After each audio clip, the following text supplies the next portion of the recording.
જય શ્રી રામ, સ્વાગત છે આપણે ફરી એક નવા વ્લોગમાં। તમે બધા મજામાં જ છો ને? હવે બધા મજામાં જ છીએ। તો જો આજ આપણે ઉઠવામાં મોડું થઈ ગયું છે તો વિડીયો પણ આપણે મોડો બનાવીએ છીએ। તો અમારા ધાર્મિકભાઈ ને કશ્યપભાઈ બે નાસ્તો કરવા બેસી ગયા છે। કશ્યપભાઈ પૌવા જ બનાવ્યા છે કશ્યપભાઈ માટે। કશ્યપ પૌવા ભાવે છે ને? કાંદા પૌવા ભાવે છે ને? અમારા કશ્યપભાઈ ને શરમ બહુ લાગે। ધાર્મિકભાઈ બે ગયા છે, મેચ રમી રમીને થાકી ગયા છે। અને અહીંયા અમારા કશ્યપભાઈ ને ઓમભાઈ બે ગયા જોવા ગયા છે। શું થયું? બોલ વયો ગયો કશ્યપ? બોલ વયો ગયો નીચે? અમારા કશ્યપભાઈ થી નીચે બોલ વયો ગયો છે ક્રિકેટ રમતા રમતા।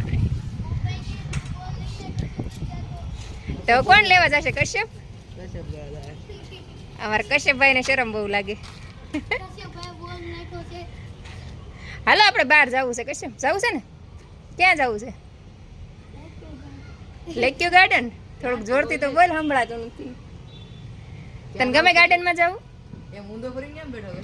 આમ તો ફર હે કપુ, આમ તો ફર। બે ગયા કશ્યપભાઈ, કશ્યપભાઈ ને ગાર્ડન માં જવું છે। ભાઈ તમારે આવું છે? કપુભાઈ ખુશ થઈ ગયા છે ગાર્ડન માં જવાનું। હાલ કપુ હાલો, તો તૈયાર થઈ જાવ બધા, નાઈ ધોઈને હાલો પછી જઈએ। હાલો હાલો ચાલો હવે નીચે જઈએ આપણે। ચાય પ્રાગજી દાદા કંઈક બનાવે છે, આપણે જોઈ પ્રાગજી દાદા શું બનાવે છે। પ્રાગજી દાદા રોજ અમારે કંઈક નવીન નવીન બનાવતા હોય, કેમ પ્રાગજી કાકા? શું બનાવો છો? થઈ ગયું તમારું કમ્પ્લીટ? શું બનાવો છો? બેનજો, તમારે અડધું કામ પતી ગયું લાગે છે ને? હલો મિત્રો, જો આપણે અહીંયા બહાર નીકળી જાય છીએ ને 7 વાગી જાય છે। એટલે કશ્યપભાઈ બેને આપણે ગાર્ડનમાં લઈ જાવી છીએ બહાર મોલમાં ને એમાં, એટલે આપણે નીકળી જાય છીએ। જો બહાર ભાઈ બૂટને એવું પહેરે છે, તો હાલો આપણે ત્યાં પોગી જઈએ મોલે, અને પછી આપણે તમને મળે। તો તમને વિડીયો ગમે તો લાઈક શેર અને સબસ્ક્રાઈબ કરી દેજો, અને વિડીયોમાં છેલ્લે સુધી બન્યા રહેજો। ફિયા ફિયા બોલવાનું કા? ફિયા બોલ તો, ફોટો પડો ફિયા બોલ, પિયા કે તો હવે નહીં બોલે એ તો જાગુ જાગુ ફઈ આવી ગયા છે। બોલ ને ફિયા, જામ જાગુ ફઈ બેટી ક્યાં છે? જાગુ ફઈ ક્યાં છે? જાગુ ફઈ હે ફિયા બોલ તો, હાલ ટાટા જાઉં, ટાટા આવું છે? જો હું ટાટા જાઉં, જો આવું છે ટાટા ટાટા બોલવાનું હોય, ટાટા બોલો, ટાટા જ બોલો।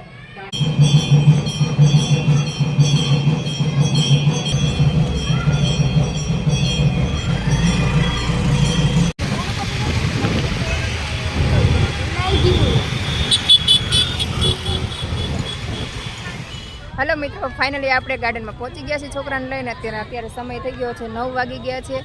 આપણે ઘરેથી નીકળ્યા ને બહુ બધો ટાઈમ થઈ ગયો, આપણે કલાક 1.5 કલાક રસ્તામાં લાગી ગઈ, કેમ કે આપણે ટ્રાફિક બહુ વધારે પડતું આજે નડ્યું છે। એક મિનિટે આપણે ત્યાં સિગ્નલ પર ઊભું રહેવું પડે છે, એટલે ટ્રાફિક આજે વધારે પડતું હતું, એટલે વધારે સમય વયો ગયો। 1 થી 1.5 કલાક આપણે ટ્રાફિકમાં જ વહી ગઈ, તો આપણે પહોંચતા વધારે સમય લાગી ગયો। પણ અહીંયા બહુ ઠંડો પવન છે, તો હવે બેસવાની મજા આવે છે। તો આપણે અહીંયા મેહુલની વાટ જોઈ છે, મેહુલ કામમાં હતા એટલે છોકરાને લઈને હું જ આવી ગયું છું, છોકરાને લઈને હું આવી ગઈ છું, કેમ કે મને ગાડી ફાવે છે 3-4 સવારી, એટલે ગાડી લઈને હું છોકરાને આવી જાઉં છું। તો જો અહીંયા તમે જોઈ શકો છો, અહીંયા બધા જો ડાન્સ ને એવું કંઈક કરે છે, બેનો રીલ્સ બનાવે છે, જો તમે જોઈ શકો છો। જો આપણે બતાવી દઈએ તમને, જો આ લોકો રીલ્સ બનાવે છે, અને અહીંયા આપણા છોકરા રમે છે। જો અમારા કશ્યપભાઈ ને ધાર્મિકભાઈ બધા અહીંયા રમે છે, ઘરેથી તે બોલ લઈને આવ્યા હતા, એટલે અમારા કપુભાઈ રમે છે। અમારા કશ્યપભાઈ વેકેશન કરવા આવ્યા છે, એટલે ખાસ તો અમે કશ્યપભાઈ માટે જ આવ્યા છીએ। અમારા ધાર્મિકભાઈ જો આમ ઊભા છે, તમે જોઈ શકો છો। અહીંયા બાળકો બધા રમે છે, અને અહીં ખૂબ સરસ પવન આવે છે, તો બાળકોને ગરમી ન થાય એટલે રમવાની ખૂબ મજા આવે। તો બેઠા છીએ, અને અહીં બેસવાની ખૂબ મજા આવે, કેમ કે અહીં તળાવ છે બાજુમાં, એટલે અહીંયાથી ખૂબ સરસ ઠંડો પવન આવ્યા કરે, એટલે એમ થાય કે આઈને નાઈને આપણે બેઠા રહીએ। બાળકોને સજ્જે અહીં ગરમી ન થાય એટલે રમવાની એને ખૂબ મજા આવે। તો વિડીયોમાં આગળ સુધી બન્યા રહેજો। વિડીયો પસંદ આવે તો લાઈક શેર અને સબસ્ક્રાઈબ કરવાનું ભૂલતા નહીં। આપણે કશ્યપભાઈ ને ધાર્મિકભાઈ થાકીને બેસી ગયા છે। હવે કશ્યપ સ્માઈલ, જો આપણા ધાર્મિકભાઈ ને કશ્યપભાઈ દોડી દોડીને થાકી ગયા એટલે હવે આવી ગયા છે આપણે અહીંયા કસરત કરવા માટે. તો જો કશ્યપભાઈ ને ધાર્મિકભાઈ ને કસરત કરે છે આપણે. જો અમારા કપુભાઈ જો અમારા કશ્યપભાઈને બહુ મજા આવી ગઈ છે અહીંયા. અને અહીંયા જો બીજી સાઈડ બાળકો બીજા રમે છે, કસરત ને એવું કરે છે ને બધા બાળકો રમે હાલવાનું એ રીતે હોય. થાય ટ્રાય ઓમભાઈ ને કશ્યપભાઈ ધાર્મિકભાઈ ત્રણેય કસરતમાં લાગી ગયા છે કસરત કરવા માટે. અને આપણે જો અહીંયા ગાર્ડનમાં આવી ગયા છે એટલે પહેલાં પણ તમે આ ગાર્ડન જોઈ દેશે. અમે પહેલાં પણ આ ગાર્ડનનો વિડીયો મૂક્યો છે. જો તમે એ વિડીયો ન જોયો હોય તો હું તમને લિંક આપી દઈશ આઈ બટનમાં, ત્યાં જઈને તમે વિડીયો જોઈ લેજો. તો જો અહીંયા આપણે બતક સરસ મજાના છે. ત્યારે થોડુંક અંધારું પડતું હતું વિડીયોમાં, આજે એકદમ ક્લીન દેખાય છે. લાઇટ થોડી ત્યારે ઓછી હતી, આજે લાઇટ પરફેક્ટ ચાલે છે. જો નજારો, આજે વેકેશન છે, વેકેશન ખુલવાનું 2-3 દિવસની વાર છે એટલે ટ્રાફિક બહુ છે અહીંયા. તમે જોઈ શકો છો આપણે ટ્રાફિક અહીંયા કેટલું છે. ત્યાં ઉપર બધા બેઠા છે, દેખાય છે જો કેટલા માણસો છે અહીંયા. 2 દિવસની વાર છે ને એટલે વધારે ટ્રાફિક પડતું ટ્રાફિક છે અહીંયા. જાજા બાળકો લઈને બધા અહીંયા વેકેશન કરવા આવી ગયા હોય મામાના ઘરે, બધા તો બાળકોને લઈને બધા અહીંયા આવી ગયા છે. જાજા ભાગે બાળકો તમને અહીંયા દેખાઈ રહ્યા છે. આપણે પણ ઉપર જઈને બેસીએ ને જોઈએ ઉપર કેટલું ટ્રાફિક છે. અહીંયા નીચેથી બહુ દેખાતું નથી, અહીં ઉપર જશું થોડુંક વધારે દેખાશે.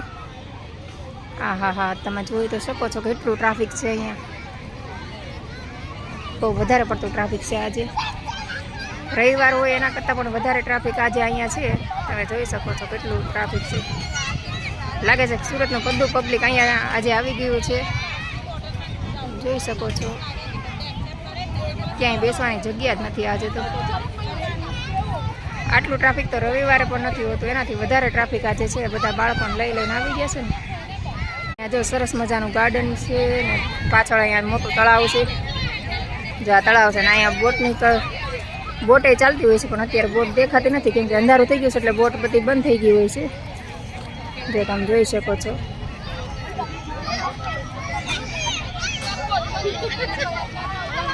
આપણે ગાર્ડનની એક્ઝેક્ટ વચ્ચે ઊભા છીએ અને ફરતું ગાર્ડન હું તમને બતાવી દઉં. આનો આખો વિડીયો આપણે પહેલાં મૂક્યો હતો એ તમે જોયો જ હશે, પણ ત્યારે આટલી ક્લિયરિટી નહોતી આવી. આજે એકદમ ક્લીન દેખાય છે. તે દિવસે અંધારું દેખાતું હતું. જો આ વચ્ચે બતક મૂકેલા છે ગાર્ડનમાં. ઠીક છે ને અહીંયા બધા લોકો ફોટા પડાવવા માટે બહુ જાય છે. અહીંયા જાજા ભાગે બધા ફોટા જ પડાવતા હોય છે. અને સુરતમાં રહેતા હશે આ ગાર્ડનમાં આવ્યા જઈશે તો કોમેન્ટ કરીને જરૂરથી કહેજો. કોમેન્ટ કરજો કોણ કોણ આ ગાર્ડનમાં આવ્યા છે, કેટલા લોકો આપણે સુરતમાંથી જોઈ રહ્યા છે.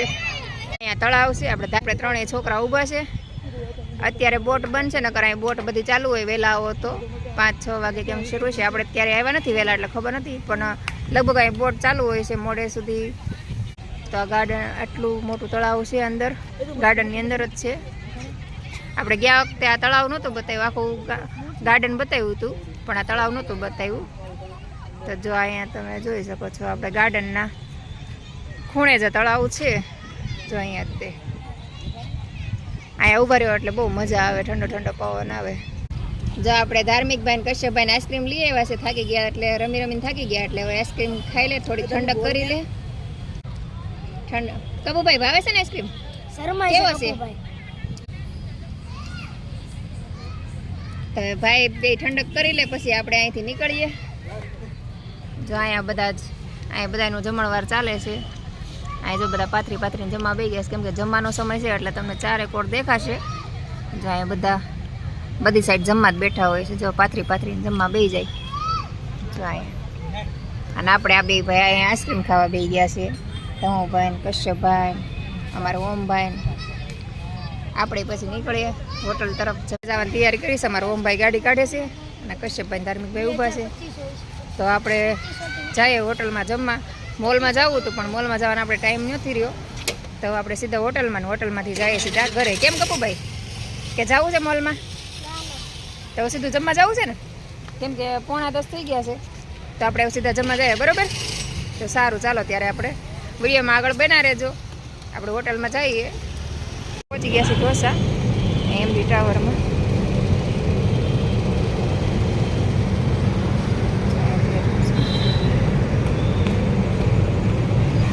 આપણે ઢોસા ખાવા આવી ગયા છે. આજ કે બહુ ટ્રાફિક તો લાગતું નથી, ટ્રાફિક હજુ ઓછું છે.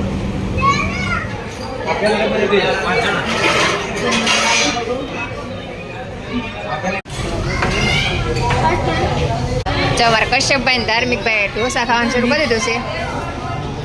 કશ્યપભાઈ કેવાક લાગે ઢોસા? ચાખીને ટેસ્ટ કરો. મસ્ત છે તો વાંધો નહીં. ભાવે છે ને પાછા? ગમ્યું? તને ગમ્યું?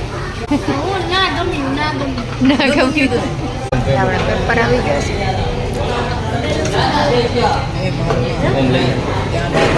કટિંગ કરીને જ આપી આ વસ્તુ સારી હો એકદમ. એટલે આપણા ઢોસા આવી ગયા છે બધા. આ કેમાં છે? તેલમાં છે? સરસ મજાના ફરક